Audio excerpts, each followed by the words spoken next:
Friends, நான் மஜித் பேசுகிறேன். இப்போ நம்ம பார்க்குறோம்ல, இந்த மொபைல் வந்து OnePlusல வந்து 10 Pro இது. பாக்ஸு, சார்ஜர், ஸோ எல்லாமே இருக்குது. ரெண்டாவது ஜிபி வந்து பார்த்தீங்கன்னா 12 GB ரேமு. இதை ஓப்பன் பண்ணுங்கள் பஸ், இதை ஓப்பன் பண்ணுங்கள்.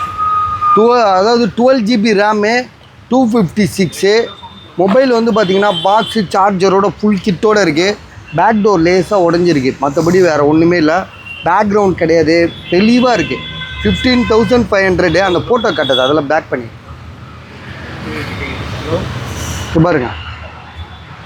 கேமரா பார்த்துக்கங்க, அதுக்காக தான் நான் சொல்கிறேன். கேமரா எல்லாமே நல்லா இருக்குது. இருந்தாலும் உங்களுக்கு ஒரு தெளிவு பண்ணும்ல, கேமராலாம் செக் பண்ணி காட்டணும்ல. டிஸ்பிளே எல்லாமே நல்லா இருக்குது. Back door உடஞ்சிருக்கு. அவர் வந்து 12 GB ரேமு, 256. இதோட ப்ரைஸ் வந்து அவர் என்ன ரேட் சொல்கிறாருன்னா 15,500 சொல்கிறாரு. சரியா? 15,500. கேமராலாம் சூப்பராக இருக்குது. பேக்கு, ஃப்ரண்ட்டு எல்லாமே இருக்குது. 12,256 மட்டும் காட்டிட்டியா? Right, okay. சரி, ஓகே பாஸ். வேணுன்றவங்க கால் பண்ணுங்கள்.